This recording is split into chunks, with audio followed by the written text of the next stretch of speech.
No. Look! Listen. Listen. Oh, sorry, Taylor. Hey! I was ready.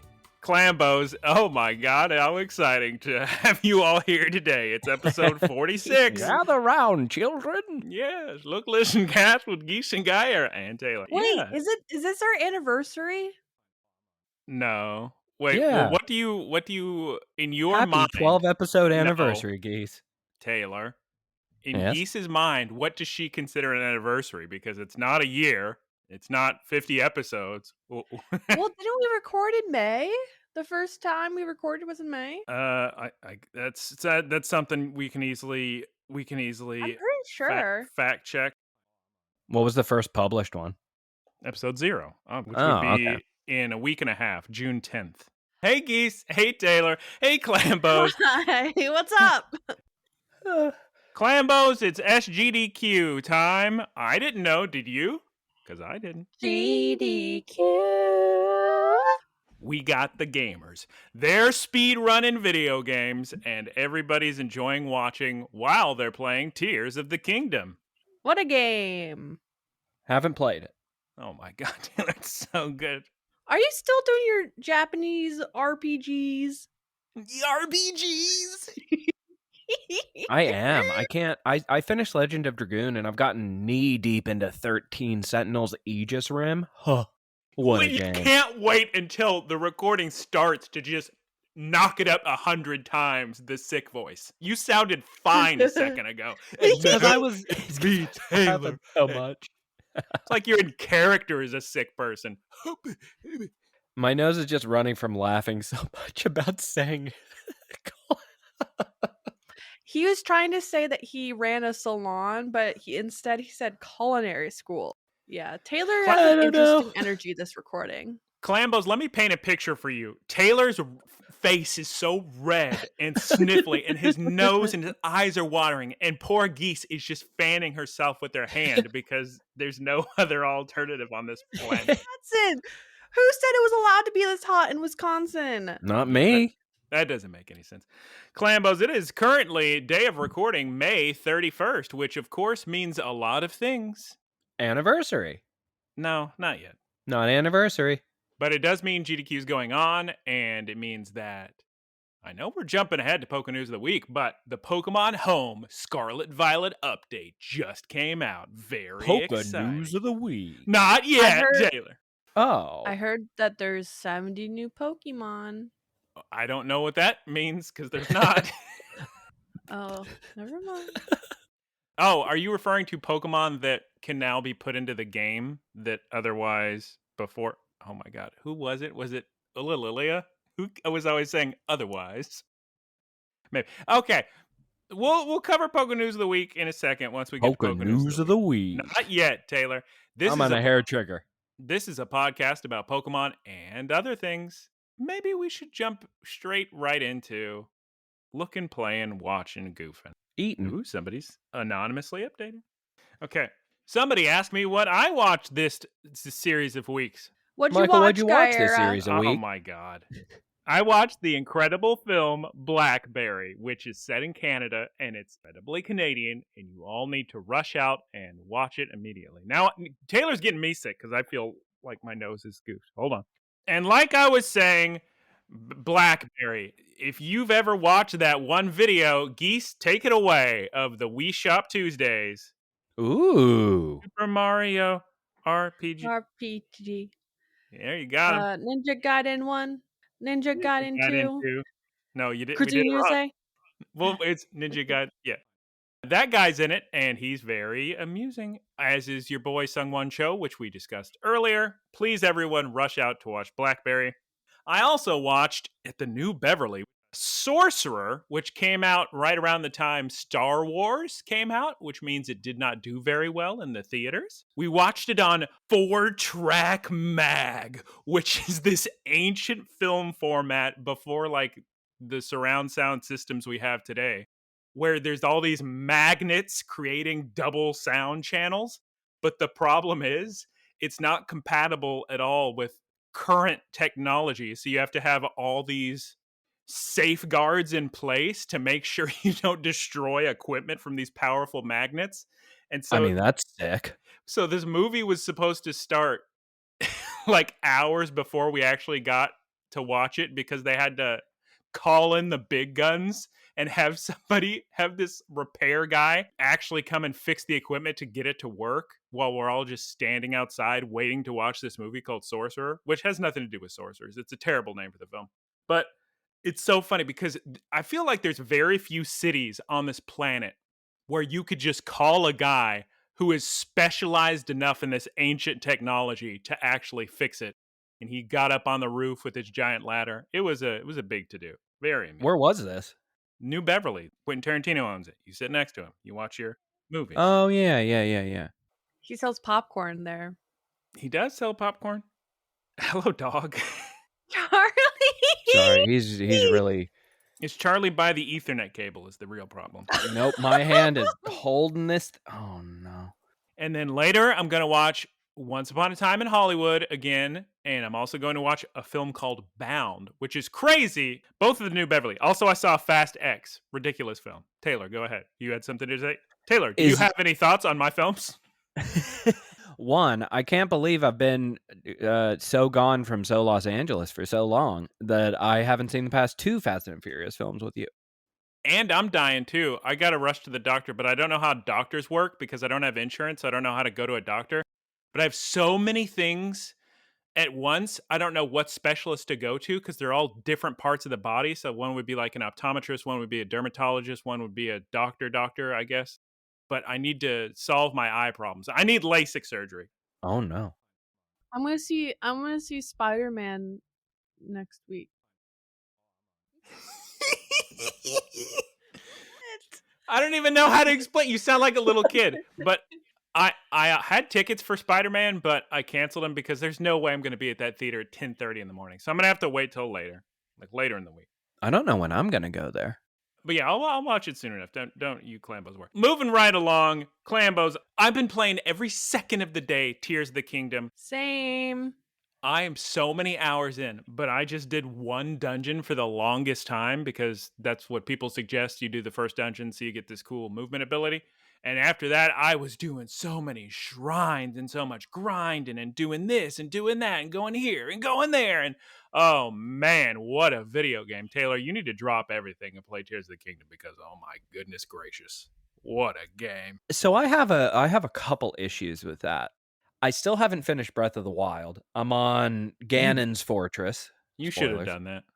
I know. I never I don't finished know it. what. I can't remember why I stopped playing it, but something made me break my stride with that game. Could be just me dropping games at the end like I always do, but I started up again, ran towards Ganon's Fortress, and I was like, "Oh, I've lost my feel for the game."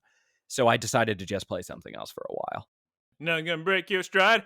Now hold you back. Yeah. Also, I ate a bunch of Indian food. Unfortunately, as Geese knows, my Indian food arc is now over because I ate there. It was super delicious, way too expensive. So I come back on buffet day, but they only have buffets for lunch, and I'm not that hungry for lunch. So I show up. I only eat 2 big plates and a little bit of dessert. And I am so stuffed silly. I can't, the whole day is gone. I can't move. I can't do anything. So Indian food's just donezo because my options are spend way too much money or not be hungry because it's buffet hour. So I don't know what I'm going to do. But at least I had a mango lassi and some samosas and chicken tikka masala or tikka masala, depends on how you want to say it. Chicken curry, dal makhani, vegetable of the day, everyone's favorite. Ooh. Naan, garlic naan, rice, raita, jasmine rice pudding, garlic naan. I already said that. And also, Clambos. Bad, terrible news. This is rare for us. Isn't that right, everybody? Normally, when I talk about food, it's something tasty, correct? Yeah. Yes. Thank you, Geese. You can't just sit there and nod because you have that cool backwards baseball cap on. You can't look like the year 1993 that much. She's got her Miller Lite in her hand and she's chatting up all with the background. Freshman. No, but I was just waiting for Geese's response because I was picturing what I do sometimes, which I'll just scrub through an episode to listen, and it'll be me, Taylor, me, Taylor, me, Taylor, Geese, me, Taylor, and I go, oh my god, I'm just here for the ride, baby. oh my god.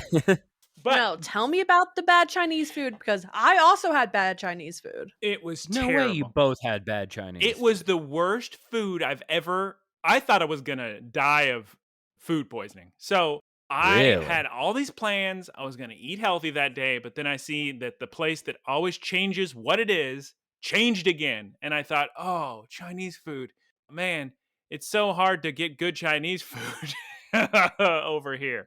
Let me go in and try it. And it's just, they have it set up like a Panda Express, same menu items, same big bowls in front of like woks, they call them. And so I say, okay, can I please try Beijing beef and orange chicken and Beijing or the others, Kung Pao chicken? And they said, oh, sure. And they put it all together. And I go, okay, sick. Some please cream cheese ragoons, please. And they say, nope, we don't have any. I say, okay, that's fine. Take the food. So I start eating. First, I open up the package and I go, this looks horrible. The color of everything is so off. And I go, oh no. I try the chow mein, go, okay, that doesn't taste like anything. I try the Beijing beef. It's ice cold. Oh, like frozen? Ooh. I try. Like actually frozen? Like it's just been sitting there. Oh. No heat at all. Just been sitting there Okay. for hours. Try the orange chicken, whatever. Tastes like any orange chicken you would, I don't know, microwave and something. Just a big syrupy mess. Yeah, it's whatever. But that I could probably force down the orange chicken. Then I tried the third chicken, and the texture makes me want to vombo immediately. It's the grossest, like uncooked chicken gross. At that point, I said, no, this is not. We can't with this. So I rushed back over and asked for a refund, please, and they gave me a refund. Oh wow. And then I ate a healthy salad. But oh my god, it was horrible. Geese, why don't you, since we're in the bad Chinese food hour, tell us about your bad Chinese food? Well, it wasn't that bad. It was just mediocre. I've had so many different Chinese food experiences here in Madison, and they've all been just mediocre. I'm very spoiled by the fact that where I'm from, my home, there is a really good Chinese food place, like 10-minute drive away. But any of the really like Asian food I've had in Madison has just been mid, as the kids say. Oh my god. I completely know where you're coming from because I have yet to have good Chinese food here. Ever. It just has not happened. There's one place I want to try in Pico Rivera, but that's so tough to get to. I don't know. I used to go to one after one of my water polo practices that was, I don't think it was in Burbank, but it may have been in Burbank. That was pretty good. Geese, let's talk about. Wait, did you finish Ted Lasso? I haven't. Oh my god. What a show. What a show. Should I earmuffs myself? No, we're not going to spoil anything. Oh, okay. I was crying. Oh my Spoilers! Cry every episode in Ted Lasso. Geese, go ahead. No, I was just gonna say that I was crying too. What an end. I don't have much to say without spoiling it. I can take out my earbuds. No, we're not going to spoil a brand new show that aired less than 12 hours ago. Wow. Yeah. Ted Lasso, season 2 is not as good as season 1. Everyone can agree.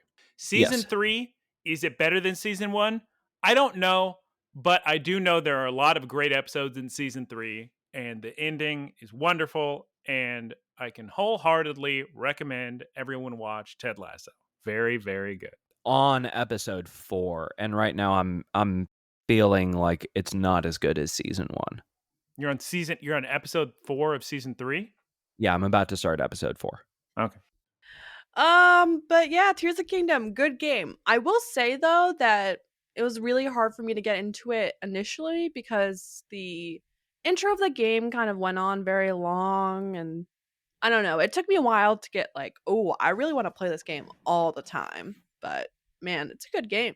Now that's kind of interesting. How was the remark you made about the intro? Because Breath of the Wild was really famous for having no intro. where you That's just not- woke up and it was like, yeah, do what you want. That's not true. Breath of the Wild has a tutorial that takes time. You can't leave the Great Plateau immediately. You have to do all 4 shrines and get the parasail. Would you consider that the... It's the I tutorial. always thought of that as like the first chapter. It's the tutorial because the whole thing of Breath of the Wild is here's your goal, defeat Ganon, and you can do it immediately if you're good enough at the video game. Right. That's You what I can- mean. You can do that the second you get off the Great Plateau. Yeah. Yeah. So Tears of the Kingdom is interesting because it's one of the greatest games ever made, easily. Yeah. It's Wow. a little complicated at first. Look, if you're not somebody who plays video games, it is going to be tough to get your head around the Ultra Hand combining things and making cool stuff. It's just going to be a little bit complicated. But if you play video games, you'll get it. It eventually... If you're a gamer, you'll get it. Yeah, real gamers understand. Real gamers. I've said this once. I'll say it again. And you're going to hear this a million times until the end of time. But Ah! Sorry, there was an ant on me. oh my Sorry. God. I thought you were just hearing something a million times was just more than you can handle. Yeah. Sorry. Keep going. But Tears of the Kingdom is fantastic because there's a million shrines and dungeons and all these puzzles and things in front of you. And there is no correct answer. If you don't know what to do, yeah, I did tell the story about how I convinced somebody to reinstall the game. If you don't know what to do, that's okay, because just come up with another solution. There are a billion different things you could do to absolutely everything in front of you to solve the problem, which is cool. But the interesting thing is, I finally did my second dungeon like 2 days ago, and I was talking about it, saying I was a little bit disappointed because I made a dungeon trivial. I really should have just played the dungeon and done the quote unquote what developers intend, because there's so many shrines, it doesn't really bother me to solve them in goofy ways. But I don't know how many dungeons there are, but there's not going to be as many shrines. So I feel like I cheated myself out of a Legend of Zelda game by just solving things in a goofy way, because I just broke the game, which they intend for you to do, by just building things that let me bypass everything. And then I just quickly beat the dungeon. So I was talking about it. I think the best course of action, because Aonuma and everybody already said, this is a good path forward for us. We're going to keep these style of games, big open world, do what you want. I think they need to pull a Super Mario Odyssey / Dragon Quest 11 / kind of maybe a Link Between Worlds. But what I want is you have your big Tears of the Kingdom style game. When you reach a dungeon, it turns into a top-down 2D like Link to the Past kind of game. And you only can use what's in that dungeon to solve the puzzles. And I think that'd be super cool. You could, at the end of the game, have a final boss that combines the 2D and the 3D and be so sick. That's what I think. I had a similar experience breaking a dungeon, because in one of them I just ascended and skipped like 3 floors. But like you said, I didn't want to rob myself of the experience, so I just canceled the ascension and did it the normal way. Cancel it. Yeah, you can cancel it. I know. You just go back down. But I think, on a different note, I think my favorite part about the game is that the world feels so much more lived in than Breath of the Wild. There's so many more people, but also like the Ooh. stables and the towns are much more fleshed out. People like traveling can give you like mini side quests, or say like, oh, I'm heading to this stable, see me there, and then they're there. Or, oh, I have a brother, he's in this stable, and then you meet him. When I was playing Breath of the Wild, I was lamenting about the fact that there weren't a lot of people around, and I like being around people. So I really like Tears of the Kingdom in the sense that it's just a much more lived in world, and there's just more people in general. Oh, I love that. That's always my biggest concern when I'm first starting an open world game, is like, how much of this is going to be empty space? Like, how much? Oh, I see that mountain over there. Is there anything actually between us? Clambos. It is amazing what is possible when you give some of the best video game developers on the planet 6 years to make a video game and they already have the map ready. Oh my Yeah. God. Yeah. You can't. The thing is, I don't really like to think about this kind of thing. I'd prefer to just enjoy video games and, live in the moment and just have fun. But the realities of existence are that things operate on time, money, talent, people. So you really can't have a video game as good as this. I mean, maybe you could make sort of an artistic argument about like Katamari. You don't need 6 years to make Katamari, but it's still incredible. I agree. But if you just look at the quality and everything you can do in Tears of the Kingdom, it probably is not possible without 6 years. You already have the systems in place. Not all the systems, like the building and the rewinding mechanics of Tears of the Kingdom. I think it really speaks to what you were saying about the freedom of puzzle solutions. I think that says something specific about developers because they're not making the game follow along a path, if that makes sense, where they say, this is the solution we have in mind. They just say, these are the tools, and we're going to give you creative freedom to reach this goal however you want. And I think developers taking their hands off of the wheel a bit is really encouraging, and that takes a certain caliber of developer with a certain amount of confidence in their product. Also, it's the best story Zelda's ever had. It's outstanding. Everybody switch your language to Japanese immediately, but okay, hang on. The story is call settings. Sorry. Yeah, that joke's gonna play. But yeah, it's a good game, and I like fusing weapons with odd objects like the plushies or the cutouts of President Hudson. It's a good time, and I'm having fun, and the underground is spooky. It's very scary. Yeah. God, we could go on for hours, honestly, but maybe Geese should continue. Or I could go on about it, and I haven't even played it. Yeah. So I'll talk about food very shortly because it's been a while since we recorded. I had more Mama Geese's spicy meatballs. Oh. So yum, yum, yum. And I had some dongles. We got dongles, and then we went to the Arboretum, and we ate dongles in the Arboretum, which is also the name of my first album. Bad Chinese food I already talked about. Got Trader Joe's snacks. Which ones? Got some Trader Joe's Takis, and I got some Trader Joe's burritos and some sour Scandinavian swimmers. At no point was I ready for the next word. It's gonna be sour cream and onion and sour Scandinavian. What? I was very thrown as well. Swimmers. They're yum yum yum. So are you talking about Swedish fish equivalents? Yes. I bought a whole bag of Swedish fish, and I thought they were disgusting. I remember that. I love Swedish fish. Because I couldn't eat them either. What do they taste like to you? Gross. I don't know, candy. They taste like gelatin to me. Just very neutral, like you're eating sugar that's had its flavor extracted. No more sugar for me. I'm going to lose my vision. Oh, God, I've been fighting my vision so much. Because I used to get some like blurry vision, but now it's every day. And it happens earlier and earlier in the day. And I have to swap out contacts. And I need LASIK. Okay, Taylor's turn.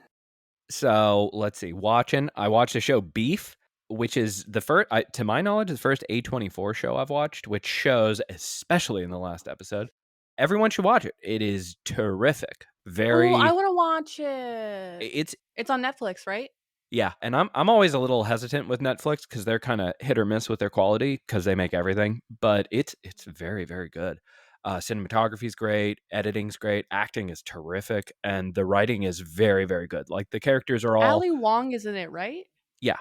Okay. Very well developed characters, very whole characters, and you don't feel like nothing feels very contrived. I won't say anymore. Just go watch it. It's good. Also watched a bodybuilding competition in Canada. Ended up landing in one city, drove through the country 10 hours to get to the city where the show actually was, because Guncan's brother was losing his mind because his body fat percentage was too low. And he's almost 6'4", so he was too, like, not bulky enough to be considered for placement in this one thing. It was a mess of a trip. I ended up driving like 18 hours, I think, with my surgery leg, because drivers in Canada all want you dead. All of them. Public transit, heard great things about it. Personal transportation, no. Just don't deal with it. Don't worry about it. It's Texas without guns. Everybody's waving their arms and yelling at each other, flipping each other off, cutting each other off. I almost got involved in so many accidents. And I'm a very good driver, or people keep telling me. He's good at driving. And it was just like her brother kept saying, "Oh no, Taylor needs to drive here." And I was like, "Oh, surgery leg." I did have some Canadian hospitality. As soon as we got to the border, though, we got out, and this one very crass lady was yelling at somebody really aggressively. But she said, "Buddy, get your own cart." And I was like, "There you go." She said, "Buddy." So I found out where Canada gets its reputation. They say bud a lot, especially after Yeah. they've been drinking. They start calling you bud. I also had a lot of food. Poutine is good. I wasn't able to go to that chain that you recommended, unfortunately, because it didn't fit with our goofball route. But their brunch in Canada is so good. Their coffee is so good. And their maple syrup, so good. I would have thought. Well, you would think it would be everywhere, right? Like, you would think it would be hanging from rooftops because of how famous it is in Canada. No, impossible to find. And I was in 3 major cities for not an insignificant amount of time. Get back to Toronto, and I'm looking everywhere. So I go to a giant farmer's market, and I'm actively looking for this. You can give me as many thumbs downs and boos as you want. You were not looking in the right place, my friend. Clearly. So I went to a farmer's market in Toronto the last day we were there, right before our flight, right? And I didn't realize it's global standard to arrive 3 hours before your flight. That's important. So we get this maple syrup, single tree production or whatever, and this lady's really selling it to me. Taylor, please don't tell me it's in your carry-on. Anyway, so we go through. I get a wheelchair because my leg is about to fall off at this point, and like, because of the cold, the screws that are in my knee have really, really been feeling horribly. I can't walk that far because they were like, "You need to go to a different terminal, bud." So I go to a different terminal with the wheelchair, get special wheelchair access. We show up 2 hours before the flight. All of that takes us up to the 90-minute point. We go there. It's in our carry-ons, but we're going to check them. Woo, problem solved, right? Wrong. Global flights, you need to show up 3 hours early because baggage check-in stops 90 minutes before. Now, Yes. I've been out of the country several times. Never heard that. And this guy, this friendly Canadian guy, just keeps saying, "It's the global standard, sir. You should know that." It's already funny it's the global standard. He did not say to you, "You should know that." He did. And I said, "I was never taught." Like, you can't hold me not being taught something against me. There's too much information on the planet for it to be my fault that I don't know something. Possession's 9/10 of the law, Taylor. Sorry. And he just kept smiling and saying, "It's the global standard." And it was a real, like, we've done our part, you should do yours type situation, where I was like, "Oh, I'm just talking to an AI at this point." Yeah. It's so he ends up wheeling me to security. We go through security.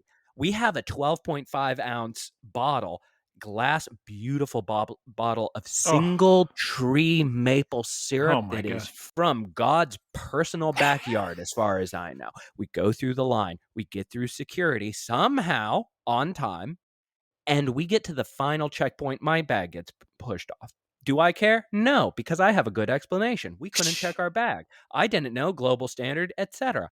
This guy, very friendly. The guy passed security, the guy actually taking people's stuff out. So I talked to him, and he was like, "I'm sorry, you can't have this." And I said, "Oh, it's maple syrup. You can check it out. It's sealed." And he's looking at it. He's like, "Oh yeah, it's sealed." And it was very funny because he was kind of talking to himself through it, almost trying to convince him. But his supervisor comes by and looks at it and walks away. And I was like, "Well, there goes my chance." And I said, "Can you?" Meanwhile, global standard guy is standing right behind me, like wheeling me everywhere. GSG. Right? So GSG. So I'm sitting there talking to not TSA, whatever their equivalent is, to security. And I say, "Listen, the Mounties." I came all the way. Oh, yeah, because he had a horse. I came all the way to Canada. I haven't had any maple syrup. This is the only thing I want. And I can't imagine I've looked more pathetic in my life. I think that is like, because I'm exhausted because none of us have been sleeping. I've been driving way too much with surgery, wheelchair. I've got like a knee brace on and a compression sock. And it's just, I'm a mess. I'm in shambles and I'm begging this guy, right?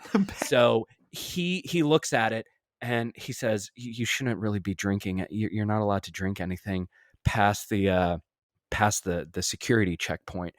And I look at him and I look down at my knee very deliberately. And I look back at him and I was like, do you think I can make it?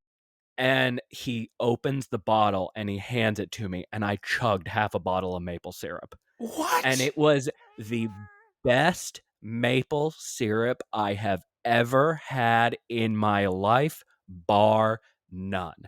GSG guy. After all of his snide remarks, all of his skepticism, all of his condescension, he looks at me and goes, where are you coming from? And I said, Texas. And he said, you came from Texas. And he says all this under his breath. He goes, you came from Texas all the way to Canada and chugged maple syrup past security. And he just whispers to himself, iconic. And that's all I needed. Trip made. Trip's canceled. I have a question. Yeah. Were you flying Delta?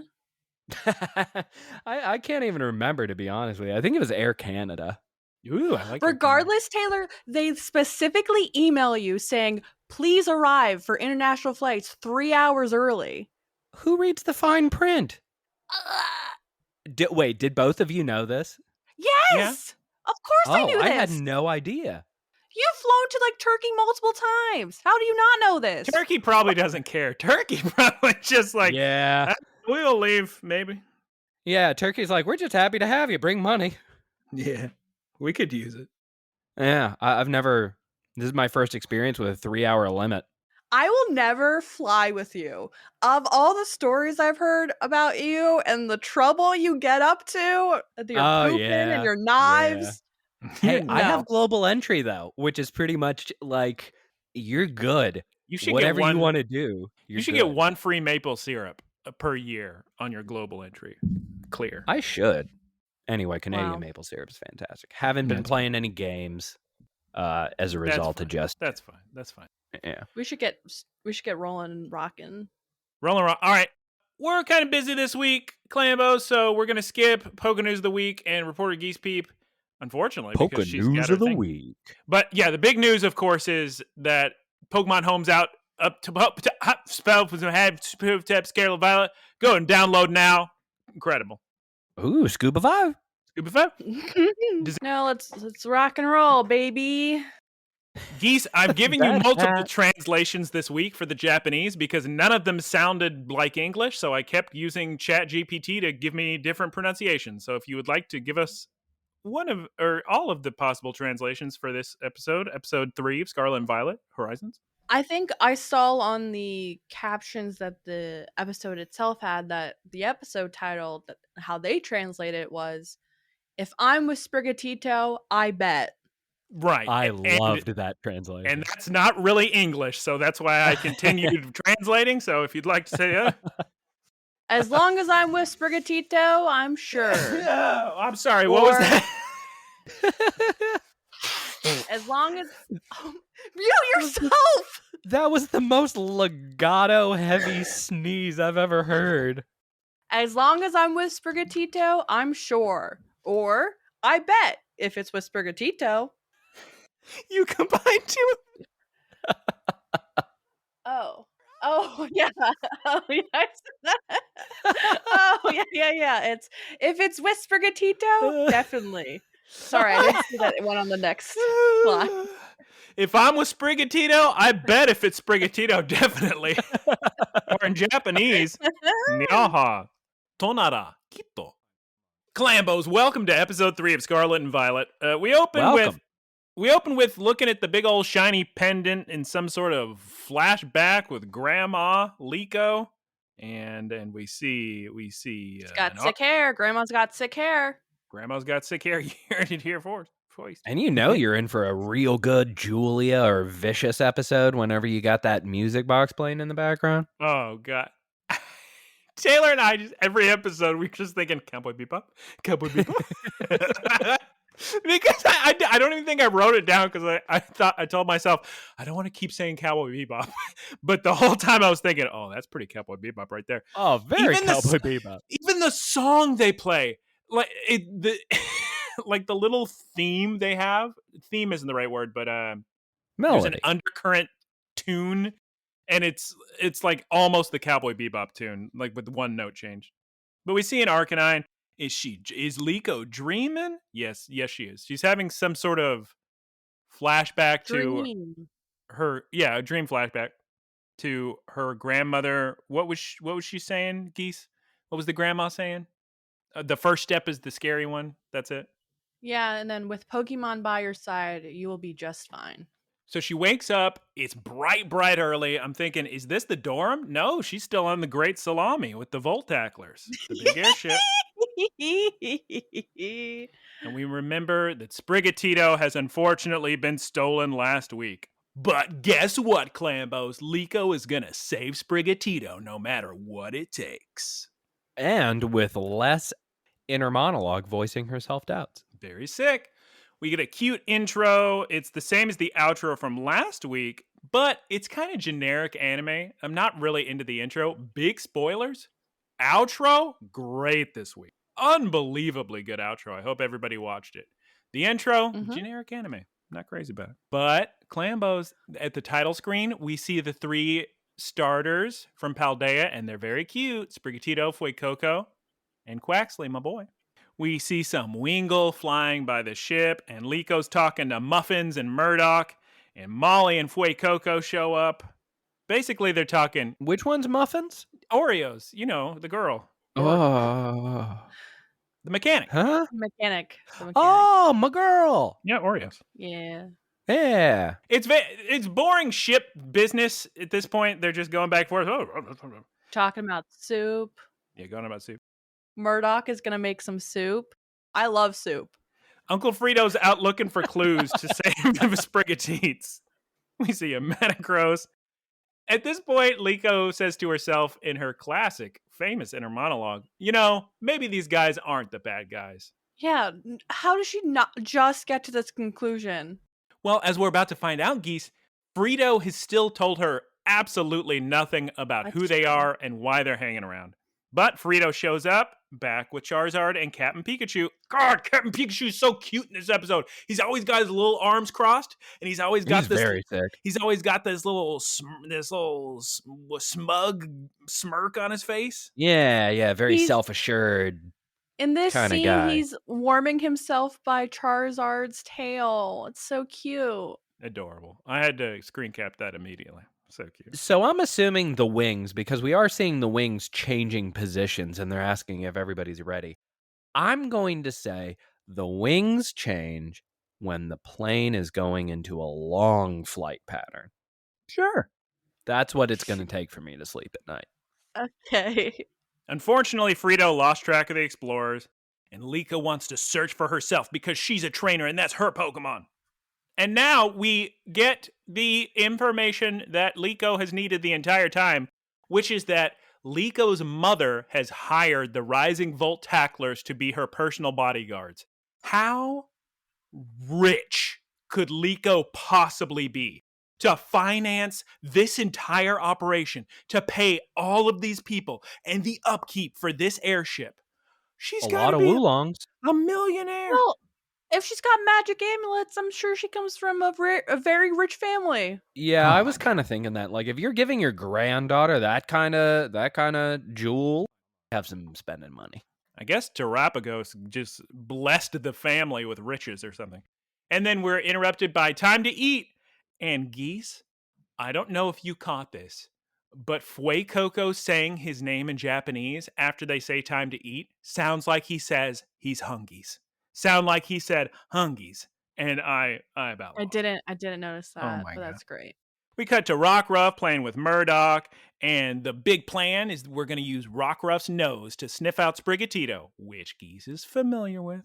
Then Molly asks Liko for help getting some potions from the Pokemon Center, and they all start to do what I guess is going to be an iconic thing for the Rising Bull Tacklers. They do a fist bump / hand jump in the air, crazy handshake that is so iconic. It happens 5 times in the episode and is in the end of the episode outro and probably the intro. Who knows? Yeah. So they land in this town and they're going to do all their separate chores. Oreo is going to work on the ship while they do this. Yeah.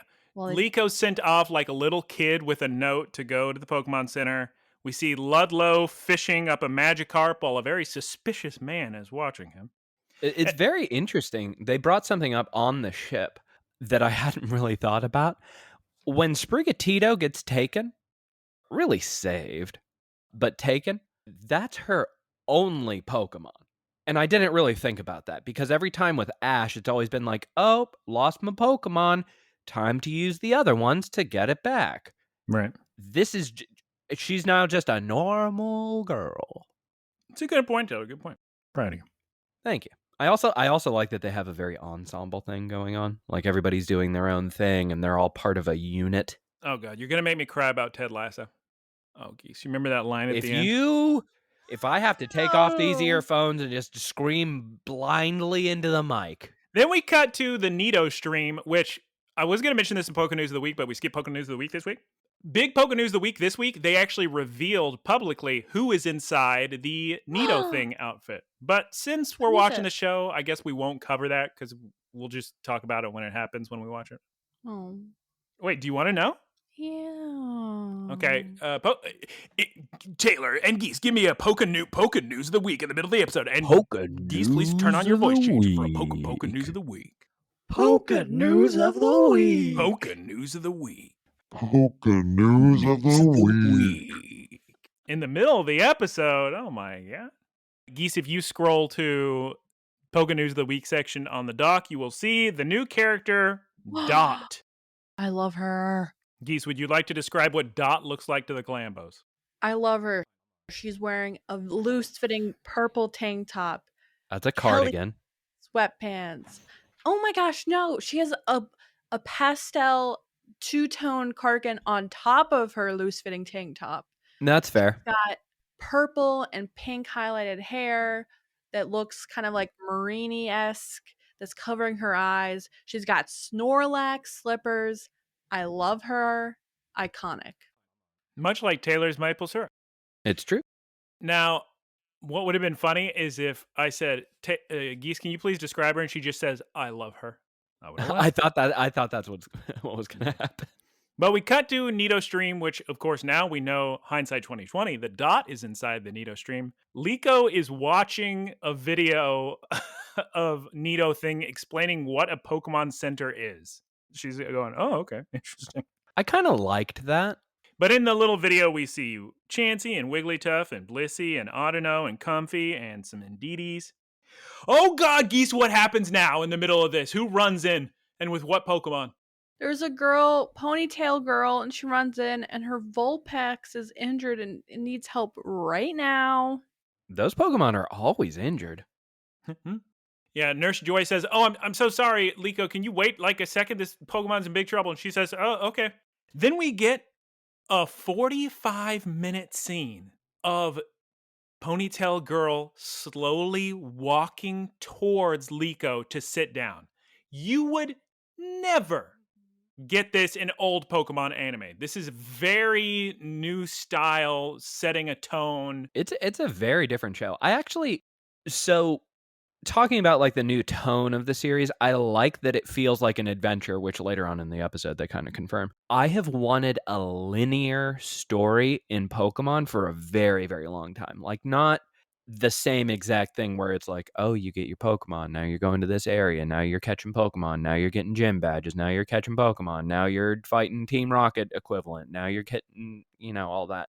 I wanted a very cool story because like the little stories they have in Pokemon are good.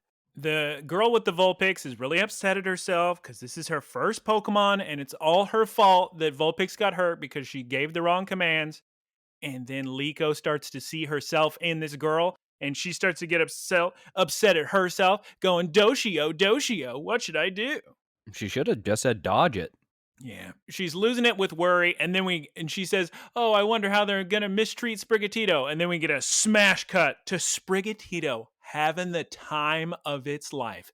It's got snacks, it's got love, it's got polka toys. There's a like a little wishy-washy plush and a bone sweet feather toy that cats like to play with. So the villains are here with Sprigatito, and they're discussing Sprigatito. The villains are here. They're discussing the Sprigatito. The evil lady that is in charge of watching Sprigatito loves this cat. And she's taking it very seriously. Yeah. She talks about, I'm going to get you so many treats and so many toys, and you're going to love. We're going to go on the beach together. But then Amethio gets a phone call on his Rotom phone. They found the great salami. We cut back to the ship. Muffins is working on mechanical stuff. There's Elekid, Pommy, and Fuecoco. Are they just playing around? No, I mean, Elekid's helping. Elekid's got some electrical stuff taped to his little head plugs. And Metagross, the giant Pokemon, is going to press a button or something. It's very funny. Like, Metagross, only you can do this. Metagross. Good to me. I was amused. They managed to pull the wings out. Good work, everyone. Then we cut back to the Pokemon Center where Vulpix is all good. And Liko's order was, of course, 4 boxes, each one bigger than the last. She's having trouble with it. And then we see a woman in a big hat. And I thought for sure it must be Jessie. Because it's the same way Jessie always enters scenes, like in a disguise. The lady in the big hat is shopping because in the scene prior, she told Sprigatito that she's going to go get more food. Yeah, big shopping trip, some more tasty treats, and cat food for Sprigatito. And Rockruff starts to barking at her. Oh my God, he smells Sprigatito on her. And it's the Explorer's girl. Wonder what the range is on that pup sniffer. Oh, he's so good. Sniff for miles. Yeah, and then Liko and Fritos and... Guys, I have no idea what I wrote. Oh, probably Murdoch, maybe? Yeah, Sure. Murdoch's there. Murdoch? Yeah, Murdoch. Yeah, Murdoch's there. And Captain Pikachu, they all run up to her, and now begins a frantic chase, and she throws the Poke Food down and starts sprinting. Geez, she's knocking over merchants. Oh my God. Liko's apologizing for all the chaos. Meanwhile, the suspicious man throws a tracker on the ship. And then, unrelated, but is Liko's hair blue on the backside? Because I know, like in, let's say, Superman or Batman comics, they would draw blue, but it's not really blue. It's supposed to be a shadow with the black, right? I think that it's supposed to be the shadow. That always used to annoy me so much in anime because you had that in Cowboy Bebop as well. Because Spike's hair apparently was not green, as What? I thought. I thought it was green. In the movie, it looked black or very, very dark brown. I'll be. I could be super wrong about it, though. Way to go. So everybody's running, and eventually they reach the Explorer's compound. Oh my God. There's been a trap set, I think is established via phone calls that they're going to lure them here, correct? Yeah.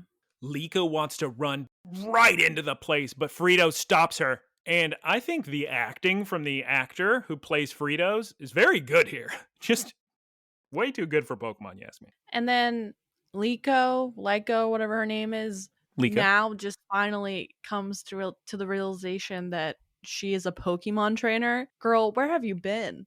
Like, yeah, you have a Pokemon. I was very surprised because she's at a trainer school.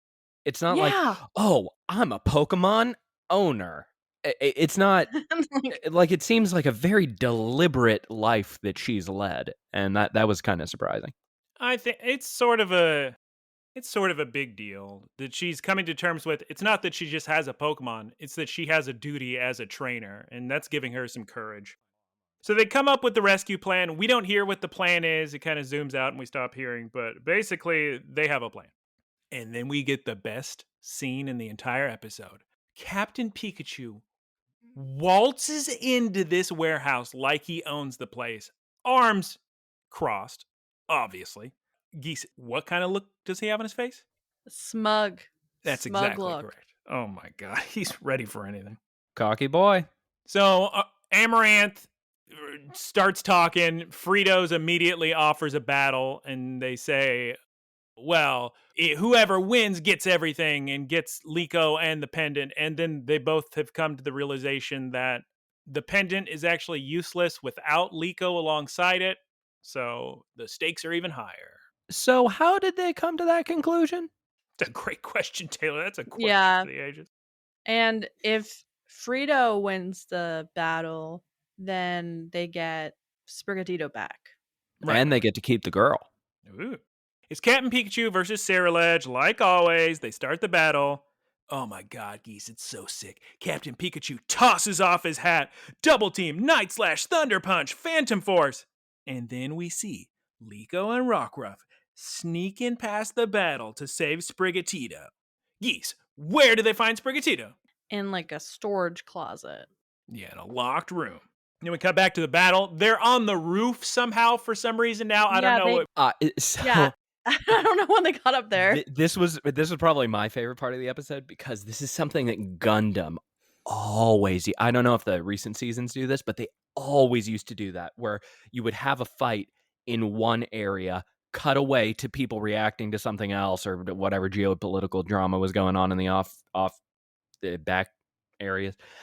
And then they would go back to the fight and it would just be in a totally new area, no explanation or anything.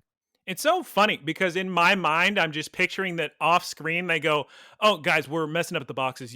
You guys want to walk outside and climb this ladder? And they go, oh, yeah, that's fine. Like they did one shadow clone and they were like, we're not, can we move? I'm not going to fit all these Pikachus in here.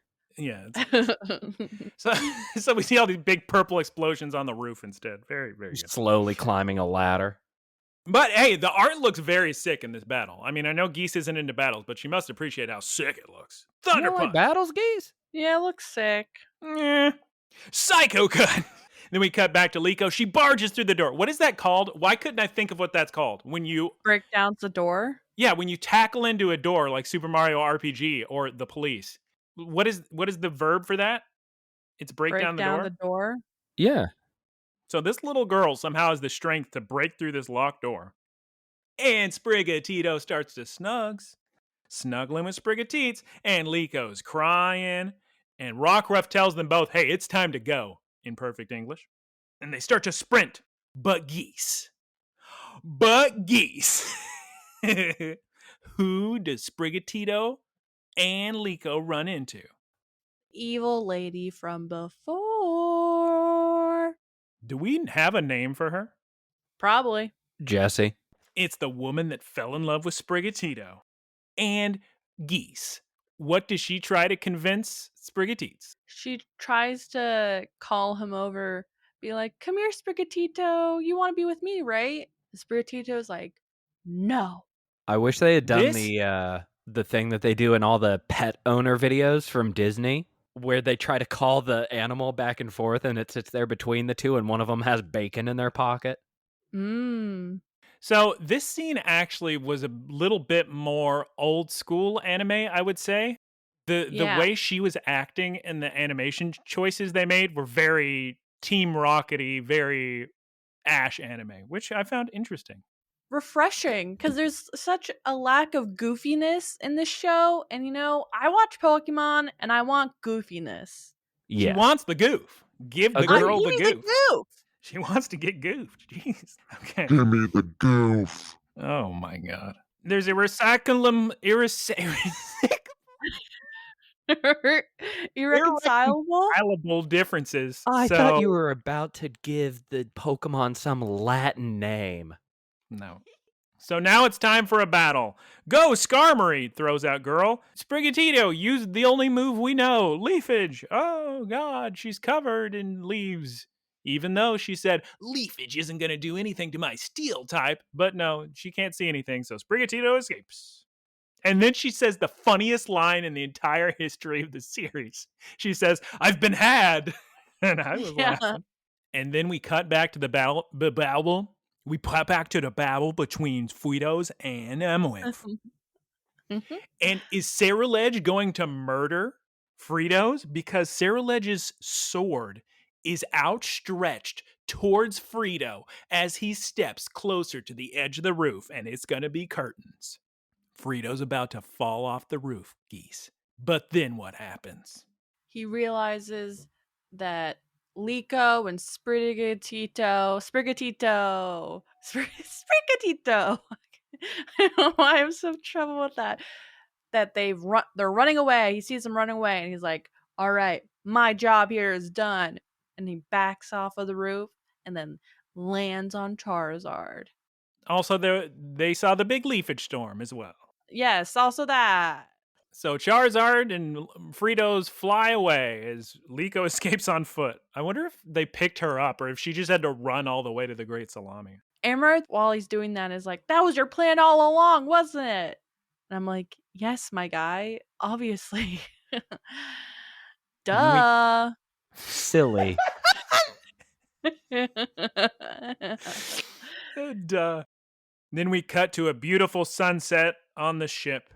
Liko is asking Sprigatito how she feels about, he or she, we don't know, how Sprigatito feels about everybody on the ship. And she realizes that she truly is a Pokemon trainer. Wholesome. And just like Grandma said, the scary part is the first step. And then, Geese, we cut to Rockruff, and he's giving kisses to Murdoch. Very cute. It is very cute. At this point in the episode, I say to myself, when are we going to meet Roy, the main character of the show that Geese has been waiting for? And then Liko tells everyone she trusts them and she wants to stick with them. And everybody seems happy. And Frito says, well, that's up to Captain Pikachu. And Geese, what does Captain Pikachu say? He says, yes. He approves. And they're going to solve the mysteries of Pokes together, and they're going to solve the mysteries of the world. Everybody, fist bump, hands up. Even our boy Ludlow, fishing over there, does the little thumbs up, hand up, fist bump. They're going to solve the mystery of the pendant, too. Yeah, that too. And it's at this point, after I assume she's had at least a few meals, that Murdoch asks, oh, do you have any food allergies for all this food I've been making? She, of course, says, no, I don't.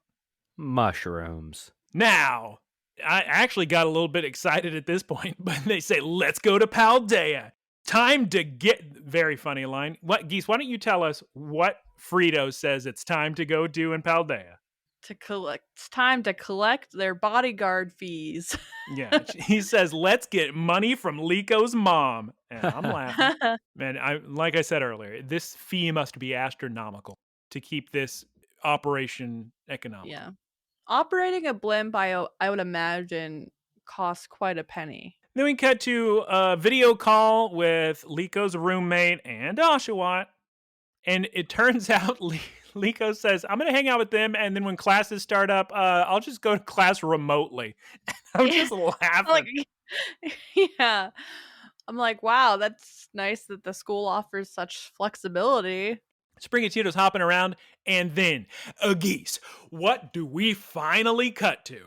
Roy! Boy. He's our boy. He's running around anime trope style, putting on his sandals, jumping out of the house with toast in his mouth, scaring a Nidoran female and scaring some Pidgeys, talking to his gramps. There's a Slowpoke. There's a Krabby on a beach. Beach? The beach. Roy is very Genki. So he's very excitable, just what Geese is looking for. Staryu hops out of the water, and he hits... What are those called? The buoys or what have you in the ocean? Big inflatable balls? Yeah, buoys. Roy hits one with a rock, and he's all proud of himself, and he finds what on the beach, Geese? The rising voltus. What's their name again? The Rising Volt Tacklers in English. Rising Volt Tacklers. They find the banner that must have fallen off when they were in that crazy storm. The logo looks like a little Pikachu. And that, Clambos, is the very end of the episode. Taylor's gone now because he's messing up our recording. So goodbye, Taylor. Bye, Taylor. All right. The episode has ended, but now we get a very, very cool outro, Clambos. And there's cool rap, and there's no way this could possibly work in English because it's specifically about Japanese Pokemon names. It They sounds show- a bit like Wednesday Campanella. And I wonder if it is her. Better look it up. Nah. We see all the Pokemon types, and we see Mimikyu and Morpeko and Snorlax and Wooper and Fido and Emolga and Teddy Ursa and Yamper and Minccino and Dedenne and Slowpoke heads. Then we see some Gengar and Jigglypuff. And then we get to the song where it's all the Pokemon that end in Dawn in Japanese. So we got Koraidon, Roly-Coly, Arctovish, Miraidon, Honchkrow, Gastrodon. I got very excited for Gastrodon because it actually fits in English. Please take it away with what happens after the outro, which is the new seminar from Fritos. So Frito's seminar today is about Pikachu. And he asks, you can't miss those red cheeks. Those Pikachu's red cheeks. And he asks, what does it store in those cheeks? And then they'll answer the question after the commercial break. What do you have? Do you know the options, Geese? It's A, electricity, B, food, and C, I forget. The answer is, of course, soda. He stores soda in his red sacks. It's electricity. It's A. And the red cheeks are called electric sacs, and they hold lots of electricity. Very sick. And then we get a very cute image of Captain Pikachu drinking his coffee out of a skitty mug. Wonderful scene. And Professor Frito says, so make sure your Pikachu or your Rotom are filled. So they have lots of electricity. Yes. Beautiful. Wonderful. Wonderful. All right, Clambos, thank you for listening to this episode. We had a great time with Scarlet Violet. I enjoyed this episode, I think, more than the other two. What about you, Geese? Yeah. I think honestly, the goofy lady with the cat made it for me. Because she was silly. She brought some old school flair to the episode. All right, since we lost Taylor, we should probably just jump into the wrap up. Yeah. Yeah. All right, everyone. Thank you all. I don't know. I'm hot. It's so hot here. My back hurts and I'm hungry and I'm dying probably. Both dying, so enjoy the podcast while you can. Yeah. It's curtains for us. Yeah. Anyway, while we're still alive, please follow us on social media. Look, Listen, Cast on Twitter, Instagram, and YouTube. Thank you to Keith for our artwork. You can follow Keith on twitch.tv/KeithSquared. Thank you to all of our supporters. You can go to looklistencast.com and support us monthly via the link to Spotify for podcasters. Thank you very much. Please make sure to tell your friends and family and aunts and uncles and nephews about the podcast. Tell them to listen. Thank you very much. Shouts out to poor Taylor. He would love to be here to shout out Professor Ticklebits for the boilerplate. So sad. And Geese, what website should people email for their questions to the podcast? LookListenCast@gmail.com. Would you like to read the question for this week? Boy, would I! All right. This question today is from RD Fine. RD Fine asks, I recently caught a perfect 4-star Munchlax in Pokemon Go, and the hungry little guy made me think about food. What is your very favorite non-fast food meal? You're not going to like this answer, but it may very well be chicken parm for me. I wish Taylor was here to answer as well, but what are you going to do? I like how you remembered that, yet Aaron did not remember that I don't like chicken parm. Oh, and is God. making it tomorrow night, and I don't have the heart to tell him no, that I don't like chicken parm. Do you want me to tell him?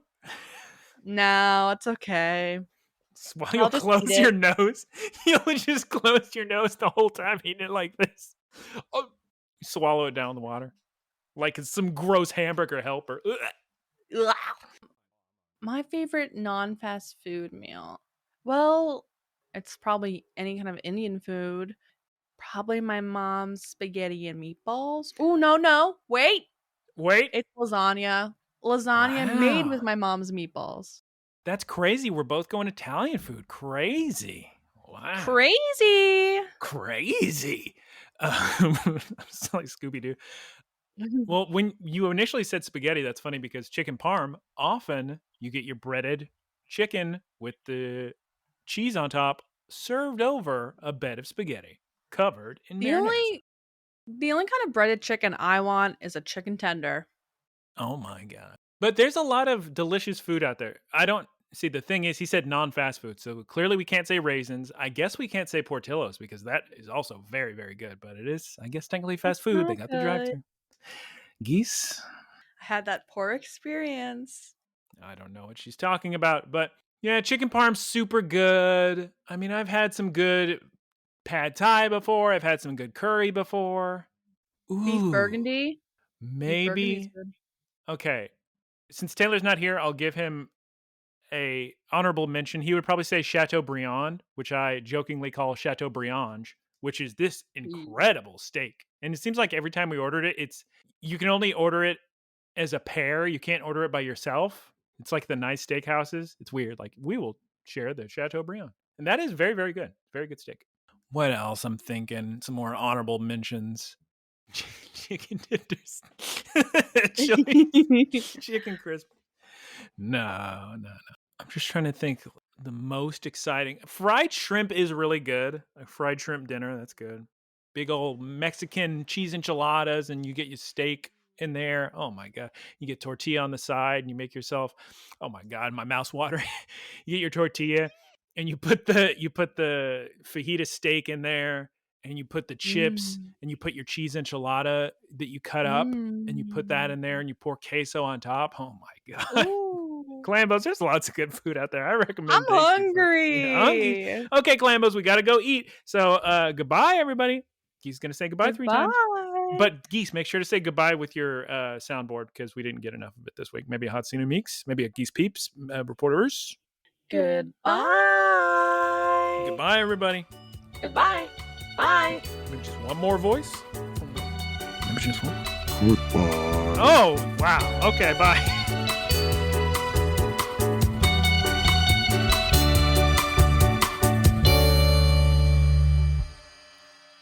Howdy, y'all. It's me, Geese Peep. Thank you for listening to the Geese Peep Productions podcast.